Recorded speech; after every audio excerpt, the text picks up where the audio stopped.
Quando o dinheiro ele é colocado em função errada, a gente não vai ter fluxo, a gente não vai ter abundância. Eu estava falando desse modelo adoentado que nunca vai fazer com que a gente ganhe o nosso dinheiro e que tenha fluxo. A gente vai aprender como é que a gente fala sobre o dinheiro, como é que a gente fala de dinheiro, como é que a gente lida com ele. Na verdade, saúde financeira é o que a gente realmente precisa, né? Então, é importante a gente repensar aí como é que a gente tem se relacionado com o dinheiro, com os nossos gastos, com os nossos investimentos, com os nossos propósitos. E tem uma vertente da psicologia que trata justamente desse relacionamento com as finanças. E quem vai nos ajudar a entender e ter uma vida financeira mais saudável é a psicóloga, teóloga, palestrante Meiri Camia. Olá! Seja muito bem-vinda. Olha só! Nossa! Olha, gente, nós vamos falar de quê? Tá de quê? pra De quê? caramba, hein? Um monte dessas notas assim, tem tempo que a gente não vê, né? Gente, aguardem. Seja bem-vinda, obrigada. Esse aqui eu vou deixar aqui por enquanto. Daqui a pouquinho a gente vai fazer uma brincadeira com vai ele. sumir rapidinho, vai não. Isso. E Cláudia, parabéns, vovó. Obrigada, fase gostosa, Meire. Nossa, maravilhoso. Eu tenho acompanhado aí nas redes. Então vamos lá, Cláudia. Hoje eu quero fazer uma pergunta para quem está em casa. Como é que é a tua relação com o dinheiro? O dinheiro, ele é seu amigo, ele está sempre ali na hora que você precisa, ou ele sempre foge da tua vida? Você trabalha com algo que você gosta, ou você até ganha o seu dinheirinho, mas isso não te realiza? Ou você trabalha muito e ganha pouco? Todas essas disfunções, elas acontecem justamente porque a gente não tem os 4 pilares do dinheiro ajustados. Quais são os 4 pilares, gente? O pilar mental, que é o conhecimento técnico que todo mundo já sabe mais ou menos. Fazer um fluxo de caixa, um controle e tal, mas a gente sabe que não é só isso. A gente também tem questões psicológicas, que é o pilar emocional, que é aquela coisa da autossabotagem, é aquela coisa que parece que flui para todo mundo, mas não flui para mim. A outra questão é o espiritual, porque o fluxo do dinheiro, ele tem que vir para a liberdade do espírito humano, ou seja, tem que trazer felicidade, ou seja, você tem que ser protagonista da sua vida. E por fim, o pilar físico, que são as ações e comportamentos condizentes com aquilo que eu quero. Quando o dinheiro ele é colocado em função errada, a gente não vai ter fluxo, a gente não vai ter abundância. O que é a função errada? É assim, o dinheiro na função certa, gente, é para você ser protagonista da sua vida. Dinheiro não é para te trazer segurança, dinheiro é para te trazer liberdade. Então, quando a pessoa fala assim, o dinheiro para mim me traz segurança, por isso que eu quero um emprego que me gere uma renda mensal para eu ficar seguro e ter minhas contas pagas, não passar fome, não ficar sem uma casa. Essa função é errada e a abundância nunca vai vir. Então, eu vou falar hoje sobre 2 aspectos psicológicos do pilar emocional, tá? Um deles é o modelo mental, que é adoentado, que a maioria da nossa população vive. É por essa razão que a maioria é pobre, entendeu? Ele tem a ver com essa postura da vitimização, do conformismo, sabe aquele ó céus, ó vida, é assim mesmo, não vai mudar, né? E como é que funciona esse movimento adoentado? O movimento adoentado, ele vai trabalhar com 3 papéis principais. É a vítima, que a maioria, é muito fácil você ser a vítima, porque você não precisa, a vítima não tem que fazer nada, ela não faz nenhuma ação, ela só sofre a ação. E nós vamos ter 2 papéis que vão trabalhar nessa hierarquia, nesse jogo, tá? Ou você é a vítima, ou você é o algoz, que é aquele que joga o poder, ou você é o salvador. O salvador é aquela pessoa que, sabe aquela que carrega o mundo nas costas? Por exemplo, ganhou um dinheiro, aí acontece alguma coisa, você tem que gastar com alguém da tua família. Então, tudo cai na tua família. Aí o teu irmão, ele nunca trabalha, dá tudo errado e você tem que pagar as contas para ele. Sabe esse tipo de coisa? Ou o pai e a mãe que fica sustentando o filho e neto e tudo mais. Nesse modelo adoentado de 3 partes, né? Por que é mais fácil ser a vítima? Justamente porque eu só sofro essa ação. tá? O algoz, agora você percebe que essa relação é uma relação de poder e uma postura de que eu não posso fazer nada com isso, de impotência, tá? Nesse papel de impotência, você nunca vai ganhar. Nunca vai ganhar dinheiro, porque não tem protagonismo. A vítima, ela só reclama, tá? Agora, isso você vai ver em todas as áreas da vida. Você vê como a nossa sociedade é doente. Você vai ver nos modelos de governo, você vai ver nos modelos de relacionamento amoroso.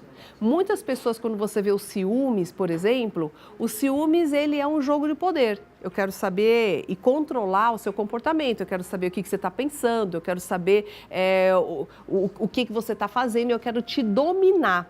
Então, percebe que ainda é esse jogo, não é uma relação saudável. E nesse jogo, ou eu estou aqui ou eu estou assado. Por exemplo, como que a gente vê isso? Nos cancelamentos, por exemplo, que a gente está vendo hoje. Quando eu cancelo alguém, eu estou aonde? No poder, no sado, né? Que é no sentido assim, ai, olha só, vou cancelar essa pessoa. Eu jogo toda a minha raiva e frustração de várias situações que eu sou uma vítima na minha vida. Por exemplo, na minha casa não mando em nada porque é a mulher que manda, ou meu marido que manda. No meu trabalho é meu chefe que manda. Eu sou tão frustrada que quando eu tenho a possibilidade de ter o poder de alguma forma, não importa quem seja, mas eu jogo a minha raiva ali, né? Cancelando alguém, por exemplo, que é a forma que eu tenho de jogar a minha frustração, que frustração vai gerar raiva também, tá? Então, nesse modelo, gente, vai olhando aí se você está num desses papéis. No papel do algoz, que é aquele que manipula as situações. Então, a gente vai ver, por exemplo, na família, pais que não libertam os filhos. Por exemplo, você vai ver...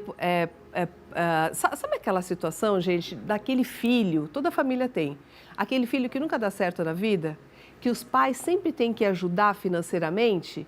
Então, muitas vezes esse relacionamento de codependência, onde o pai e a mãe supre e o filho é dependente, quanto mais ruim eu estou, né, quanto mais dependente eu fico, mais atenção essa mãe e esse pai dá. Então, percebe que esse filho nunca vai sair da posição do carente, porque ele sempre vai ter um pai e a mãe se alimenta junto. do outro, né? Um se alimenta da doença do outro. Isso. O outro ponto é o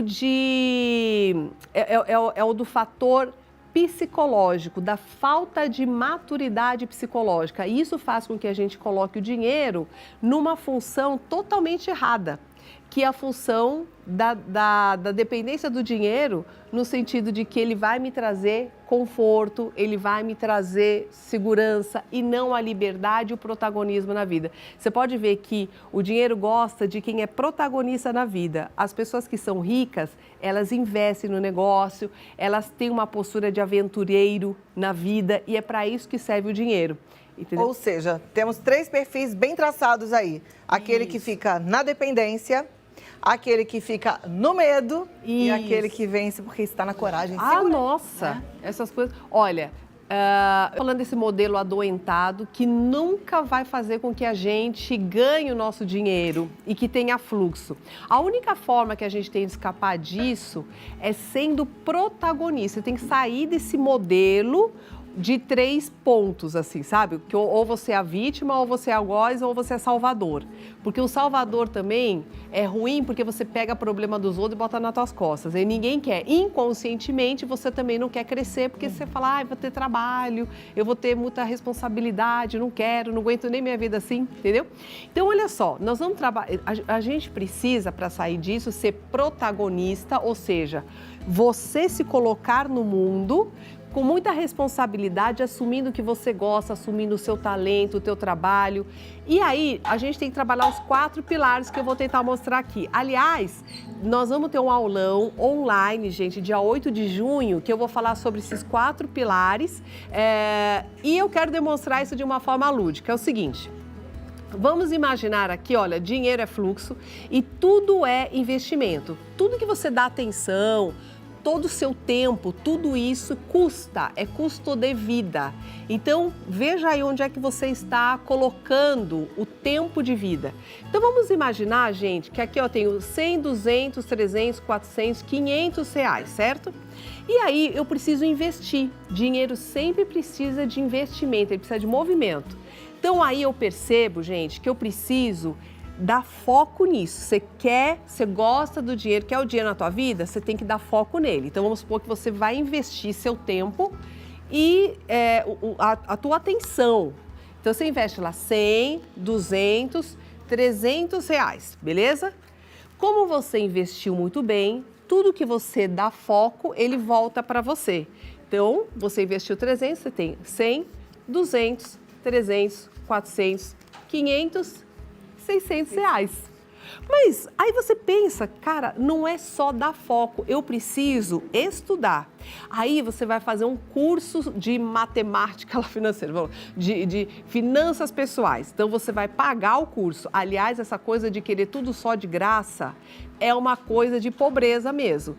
Querer ganhar vantagem dos outros, e isso também é daquele modelo que não dá certo. Tá? Então, vamos supor, você vai pagar um curso, 100, 200... Você fica naquele de vítima, né? Quero tudo de graça. Quero tudo, vem a mim. Exato. 100, 200, 300 reais. Como você investiu bem, você vai ter o retorno de investimento. 100, 200, 300, 400, 500 e 600 reais. E aí você fala assim, cara, eu fiz aquele curso, mas alguma coisa ainda está errada na minha vida, e você vai ver que você tem autossabotagem. Você mesma cria condições em que você fica mal no final. E aí você vai trabalhar autoconhecimento, também tem que investir. 100, 200, 300 reais. E aí você fala assim, como aquilo foi bom para você, o retorno vem. 100, 200, 300, 400, 500 e 600 reais. E aí você fala assim, gente... Peraí, não está nascendo dinheiro aí na sua mão? Eu começo a perceber que o fluxo da abundância, ela tem a ver com espiritualidade, que é o outro pilar. Nesse pilar da espiritualidade, eu vou trabalhar a alquimia do dinheiro. Na alquimia do dinheiro, gente, a gente vai investir também lá mais 100, 200... 300 reais, certo? Olha quanto dinheiro, certo? Eu já investi. Mas olha só quanto sobra para mim. 100, 200, 300, 400, 500, 600 reais. Então, entenda que você está multiplicando dinheiro, eu estou percebendo isso. Ele sempre volta para você.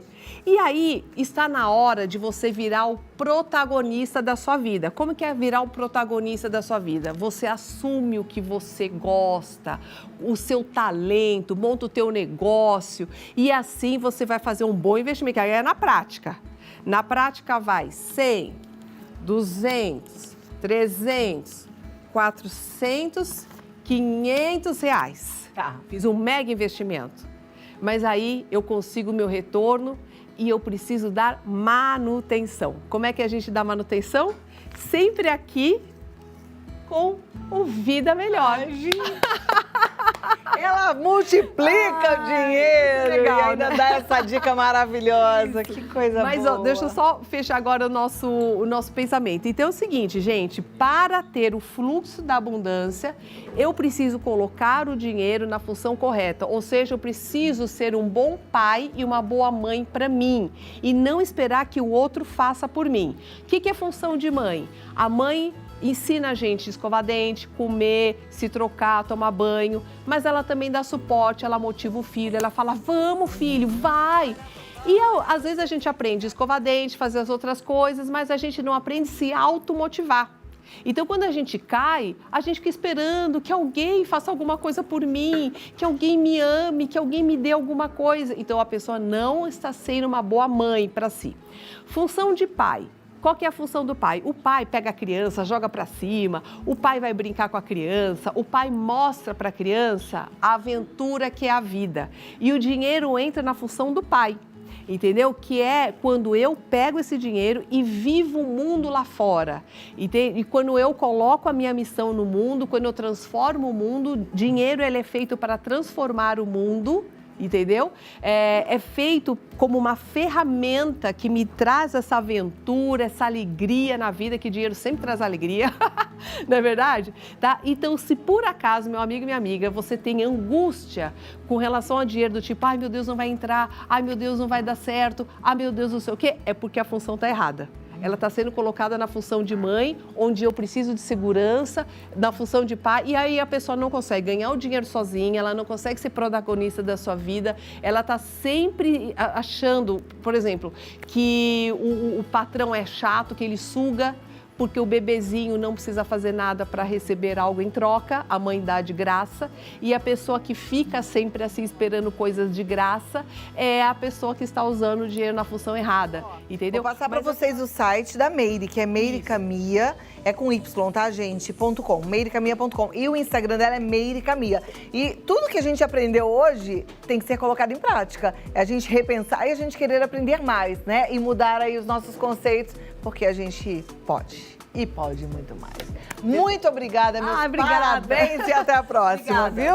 Olha aqui. Eu tava pensando aqui, né? A gente também trabalhar algumas crenças limitantes. Tem gente que tem uma relação com dinheiro tão ruim, né?